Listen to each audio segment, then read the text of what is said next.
প্রাতঃভ্রমণে বেরোচ্ছ? হ্যাঁ হ্যাঁ হ্যাঁ যাই। সঙ্গে গোপাল যাচ্ছে তো? বলেছে তো যাবে, কিন্তু জানো তো নড়তে চড়তেই তো ওর 14 মাস। বেরিয়ে পড়ি, হয়তো রাস্তার মাঝেই ওকে পেয়ে যাব। আমি এগোলাম। না, প্রাতঃভ্রমণে যেতে আজকেও দেরি হয়ে গেল। মহারাজ হয়তো দাঁত খিচবেন, কিন্তু কি করি, ভোরবেলায় যে কিছুতেই ঘুম ভাঙে না।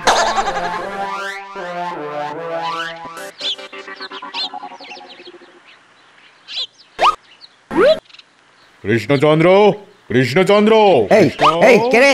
কে? কৃষ্ণচন্দ্র, কৃষ্ণচন্দ্র, কৃষ্ণ। ওরে বাবা, এ তো এক যোগী। হ্যাঁ, মানে কাকে চাই? হ্যাঁ, কাকে চাই? কৃষ্ণচন্দ্রকে। ও কৃষ্ণচন্দ্র, মানে আমাদের মহারাজ। হ্যাঁ রে অর্বাচীন, হ্যাঁ। যা যা, এক্ষুনি গিয়ে তাকে ডেকে নিয়ে আয়। আরে এই তো কৃষ্ণ, তা কোথায় যাচ্ছিস? এ আবার কি রে? দেখা মাত্রই যে তুই তোকারি করতে শুরু করে দিল। কিরে, হ্যাঁ হা করে মুখের দিকে তাকিয়ে আছিস কেন? চিনতে পারছিস না তো? আর চিনবি বাকি করে? আমি তো হিমালয় থেকে আসছি রে। হিমালয়? আরে হ্যাঁ, আজ সকালেই সমতলে পদার্পণ করেই শটান চলে এলাম তোর কাছে। আমার কাছে কেন? 400 বছর ধরে যোগ সাধনা করার পর একদিন দৈববাণী হলো। আমার ইষ্ট দেবতা আদেশ করলেন যে তোকে দীক্ষা দিতে হবে। 400 বছর ধরে যোগ সাধনা, দৈববাণী, আমাকে দীক্ষা দেওয়া? আরে হ্যাঁ হ্যাঁ, তুই খুব ভাগ্যবান রে কৃষ্ণ। তাই তোর জন্য অত দূর থেকে দৌড়ে এসেছি আমি, তোর কানে ইষ্ট মন্ত্র দেব বলে। চল চল, ঘরে চল, নিভৃতে কথা আছে তোর সঙ্গে। রে পা খসতিস কেন এখনো? বুঝেছি, আমার কথা বিশ্বাস হচ্ছে না তো? ঠিক আছে, আমি চলে যাচ্ছি, কিন্তু তারপরে যখন বুঝতে পারবি ঈশ্বরের কত বড় আশীর্বাদ তুই হেলায় হারালি, তখন কিন্তু পস্তাতে হবে। না না যোগীবর, আপনাকে অবিশ্বাস করব কেন? আসুন আসুন, ভেতরে আসুন।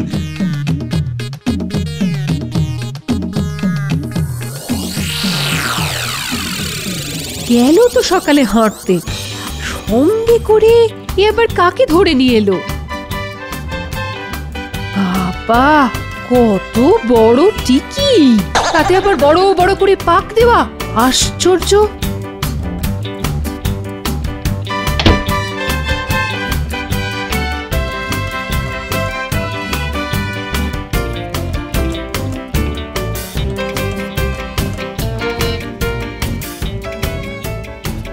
রক্ষী, মহারাজকে প্রাতঃভ্রমণে বেরিয়ে গেছেন?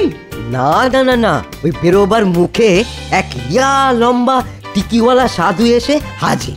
মহারাজ তো তাকে নিয়ে ভেতরেই চলে গেলেন। তাই নাকি?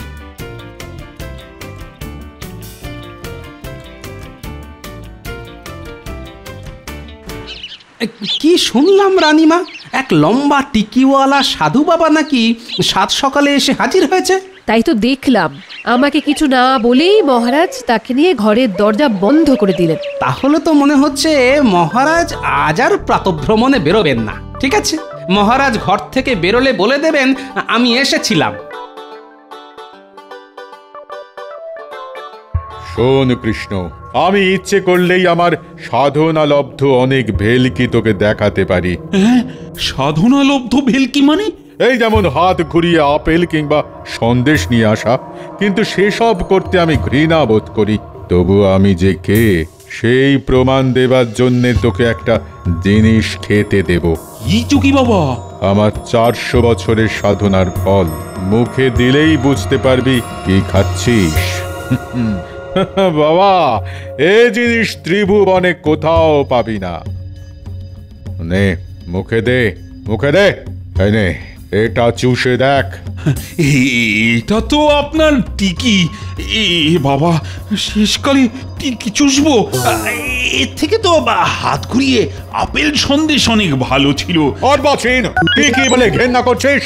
জানিস জানিস এর ফলে ইষ্ট দেবতার রোষে তুই ভস্ম পর্যন্ত হয়ে যেতে পারিস। না মানে তাহলে মুখে দিয়ে চোষ।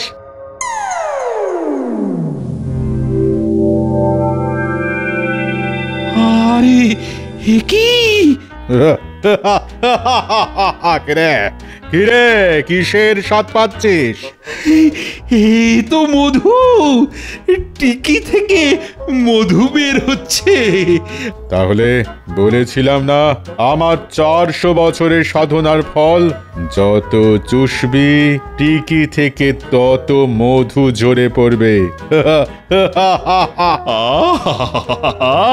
ভাবাই যায় না টিকি থেকে মধু ঝরছে। তাই তো ভক্তেরা আমায় টিকি বাবা বলে ডাকে। বাবা বাবা বাবা, এখন মনে হচ্ছে আপনি যা যা বলেছেন সব সত্যি। আপনি সত্যি যোগসিদ্ধ মহাপুরুষ। আপনি আপনি আমার এখানে থেকে যান বাবা। আদর যত্ন শ্রদ্ধা ভালোবাসা কোনো কিছুরই ত্রুটি হবে না। আমি তো মনে মনে এটাই চাইছিলাম। না রে কৃষ্ণ, থাকতে বললেই কি আর থাকা যায়? শুধু তোর কানে ইষ্ট মন্ত্র দিয়েই আমায় চলে যেতে হবে সেই হিমালয়ে। আরে আমার ইষ্ট দেবতার সেই রকমই আদেশ, সেখানে আমার কত কাজ।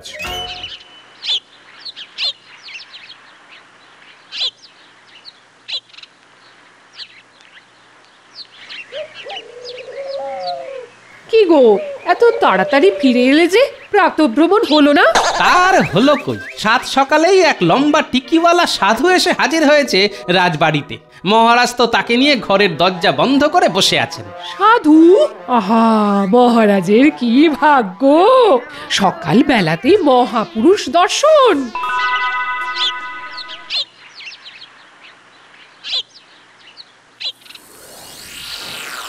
যা, নদীতে নেমে স্নান করে আয়। কিন্তু আমি যে বহুকাল ওই নদীর জলে স্নান করিনি। খুব অন্যায় করেছিস। আসলে অন্যায় বললেও ভুল বলা হয়। করেছিস মহাপাপ। যা যা, আজ জলে নেমে ডুব দিয়ে চান করে সেই পাপ ধুয়ে আয়। যা, আর দেরি করিস না, যা।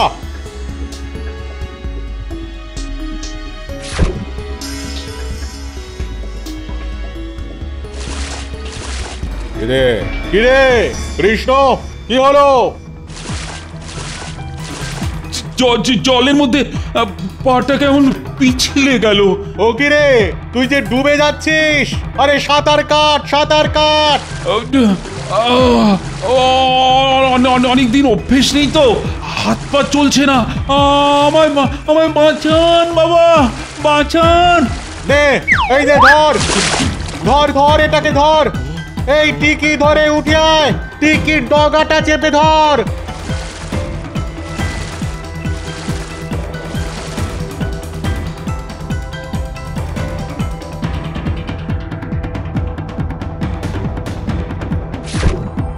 খুব জোর বেঁচে গেলাম। আমি থাকতে তোকে মারবে কে? সত্যি আজ আপনার ওই টিকির জন্যেই আমার প্রাণ রক্ষা হলো।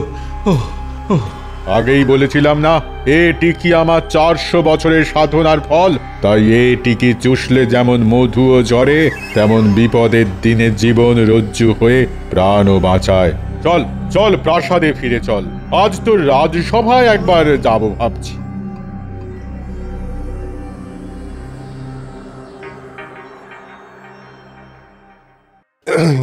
কি ব্যাপার?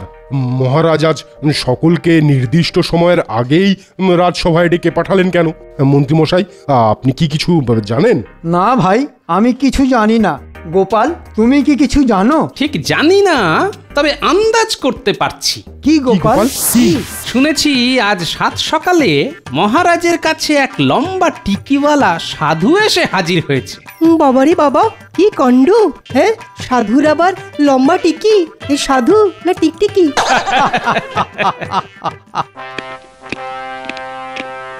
জয় মহারাজ কৃষ্ণচন্দ্রের জয়। সকলে বসো বসো। হ্যাঁ, আপনি আমার এই সিংহাসনে বসুন বাবা। বাবা, এ কত বড় সাধু যে মহারাজ নিজের সিংহাসনে বসাতে চাইছেন।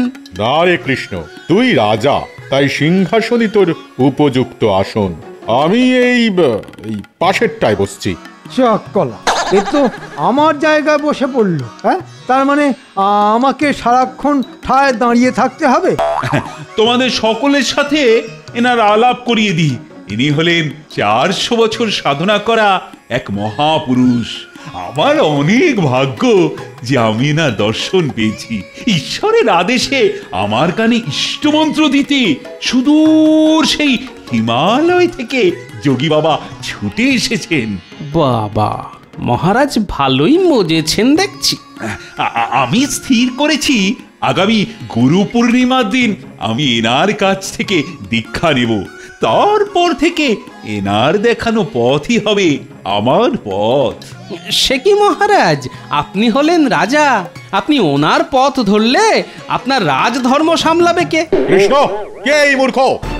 এ গোপাল, আমার রাজসভার ভাঁড়। আর তার মানে স্থূল ও রসিকতা করে রাজার মনোরঞ্জন করিস? কি আর করব বলুন, আমি যে ভাঁড়। তুই শুধু ভাঁড় নোস, তুই একটা নরকের কীট। তাই তোদের রাজার ঈশ্বর সাধনার পথে বাধা হয়ে দাঁড়াস। কৃষ্ণ, এই অর্বাচীনকে এক্ষুনি এই রাজসভা থেকে, এই রাজ্য থেকে দূর করে দে। এইবার জমেছে খেলা। যোগীকে চটিয়ে দিয়ে গোপাল যা কলে পড়েছে না। কিন্তু ও যে আমার বড় প্রিয় আর বিশ্বাসভাজন। আমি যোগে বড় ভালোবাসি। ও, তাহলে ওই থাক, আমি চলি। না না, এ কি বলছেন প্রভু? আপনার ক্ষমতার যে প্রমাণ আমি পেয়েছি, তাতে আপনি চলে গেলে আমার জগৎ সংসার সবচেয়ে অন্ধকার হয়ে যাবে। যাক, চলে যাবার ভয় দেখিয়ে কাজ হয়েছে দেখছি। বাবা, ওকে কি ক্ষমা করে দেওয়া যায় না? ঠিক আছে, আমার ক্ষমার শরীর, তাই ওকে ক্ষমা করে দিলাম। তবে একটা কথা, আমি যতদিন এখানে থাকবো ততদিন তোর ধারে কাছে এর ছায়া যেন না দেখি। যাও গোপাল, যাও, তুমি বাড়ি চলে যাও। এখন আর রাজসভায় এসো না তো। যাও যাও। সে তুমি আমায় যতই বোঝাতে আসো না কেন, তোমার কোনো কথাই আমি মানতে পারছি না। হুট করে আসা একটা লোকের কথায় তুমি গোপালকে তাড়ালে, আবার দীক্ষাও নেমে শুনছি। লোকটা যে কি করে তোমার মাথা ঘুরিয়ে দিল কে জানে। আহা, ওনার টিকি দিয়ে যে মধু ঝরে।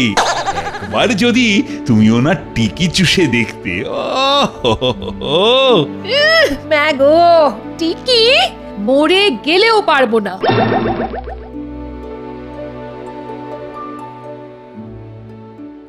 চলে গেলে তো, তেজ দেখিয়ে চলে গেলে। তাহলে শুনে যাও, আমি ওনার কাছ থেকে এই দীক্ষা নেব আর ওনার দেখানো পথেই চলবো।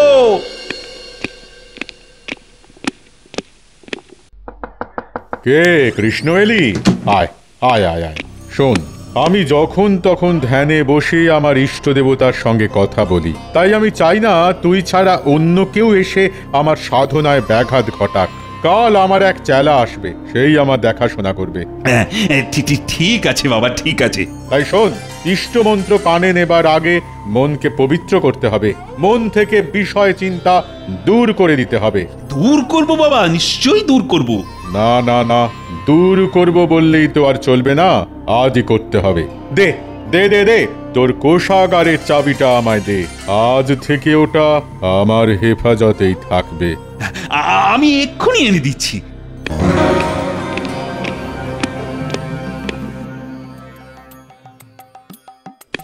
এই কোষাগারের চাবিটা দাও তো। কেন? আরে টিকি বাবার কাছে গচ্ছিত রেখে আজ থেকে বিষয় চিন্তা থেকে আমার মনকে আমি মুক্ত করব। চাবি তুমি পাবে না। কেন? আমি এই রাজ্যের রাজা, আর আমার কোষাগারের চাবি আমি পাবো না কেন?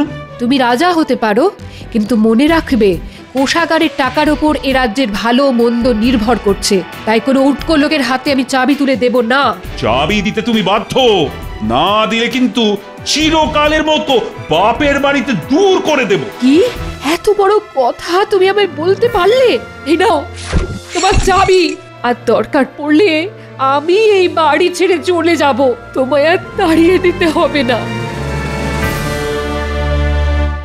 শোনো শোনো শোনো শোনো, মহারাজের আদেশে আজ থেকে সমস্ত রকম খাজনা দ্বিগুণ করে দেওয়া হলো এবং আগামী গুরু পূর্ণিমার আগেই সব খাজনা রাজকোষে জমা করতে হবে। শোনো শোনো শোনো। এ কি সর্বনেশের কথা? হ্যাঁ, রাতারাতি খাজনা দ্বিগুণ হয়ে গেল। চলো তো মহারাজের কাছে।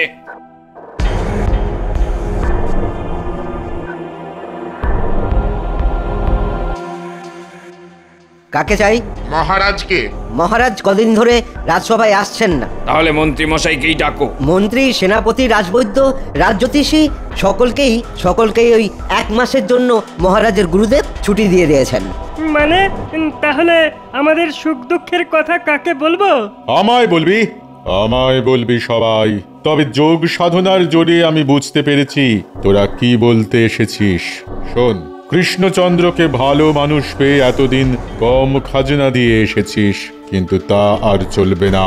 বাড়তি খাজনা তোদের দিতেই হবে, আর তা দিবি আমার লোকের হাতে। বুঝতে পেরেছিস? যা যা, এখন সবাই চলে যা। বলি হ্যাঁ গা, কদিন ধরে রাজসভায় যাচ্ছ না যে বড়?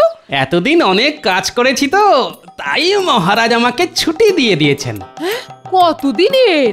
যতদিন মহারাজের ইচ্ছে ততদিনের। দাও, এখন খেতে দাও দেখি। গোপাল দাদা আছো নাকি? গোপাল দাদা, ও গোপাল দাদা, বলো। আজ রাতে রানীমা তোমাকে একবার ওই তাঁর সাথে গোপনে দেখা করতে বলেছেন। রানীমাকে আমার প্রণাম জানিয়ে বলো অবশ্যই যাব। তাহলে সব কিছু শুনলে তো গোপাল? সবই তো শুনলাম, তবে প্রশ্ন হচ্ছে মহারাজ ওই সাধুর মধ্যে কি এমন পেলেন যে এতটা মজে গেলেন? টিকি চুষে। কি বলছেন? টিকি চুষে? হ্যাঁ, ওই টিকি চুষলে নাকি মধু ঝরে। গোপাল, কিছু একটা করো গোপাল, যেমন করে পারো ওই সাধুর হাত থেকে মহারাজকে আর এই দেশের মানুষকে বাঁচাও, না হলে যে সর্বনাশ হয়ে যাবে। তা সাধু এখন কোথায়? এই প্রাসাদেরই পশ্চিম দিকে শেষ ঘরে আছে, তবে সর্বক্ষণ সে ঘরের দরজা বন্ধ। সাধুর এক চেলা ছাড়া আর কারুর ওই ঘরে ঢোকার অনুমতি নেই। ঠিক আছে, দেখছি।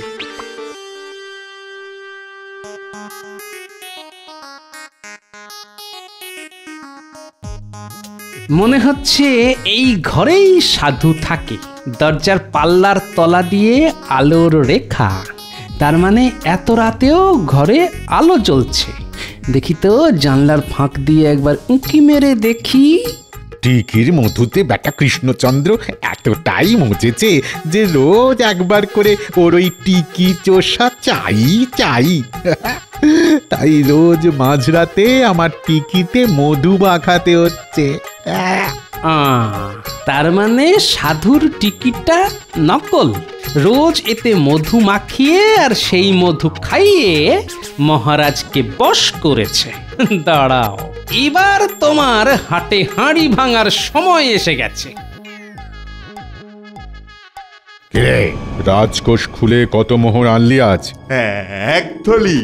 ওই যে দেওয়াল ঘেঁষা 9 থলি, আর আজকেরটা নিয়ে 10 থলি। কেউ দেখতে পায়নি তো? দেখবে আবার কে? সারা রাজবাড়ি তো এখন ঘুমের পুরি। খুব ভালো, যা আমার রাতের খাবারটা নিয়ে আয়।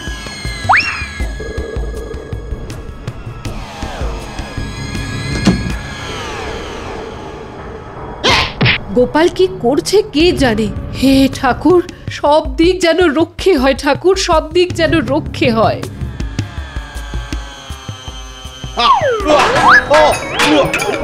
ওরে বাবা রে, ওরে বাবা রে, চোখ জ্বলে গেল রে, চোখ জ্বলে গেল রে, ওরে বাবা রে, ওরে বাবা রে।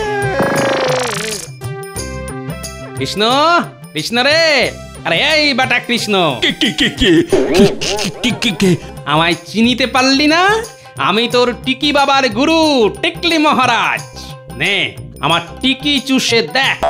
আরে তুমি তো গোপাল। এই এই আমার সঙ্গে ইয়ার কি হচ্ছে? আমাকে টিকি চুষতে বলছো? হ্যাঁ, এই টিকি দিয়েও মধু ঝরে।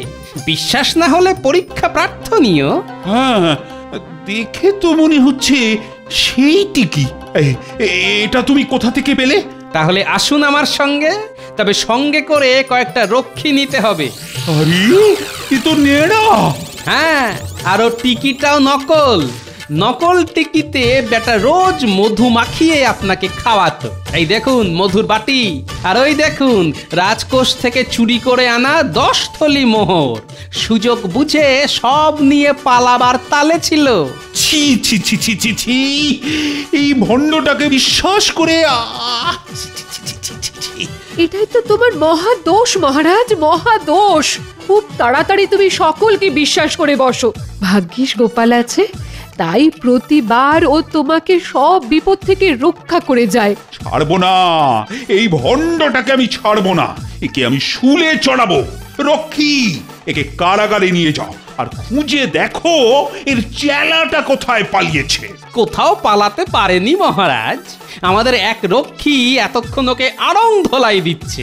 ধন্য ধন্য গোপাল, সত্যি তুমি ধন্য। আজ আরো একবার প্রমাণ করে দিলে যে তুমি আছো বলে এই কৃষ্ণনগর কতটা সুরক্ষিত।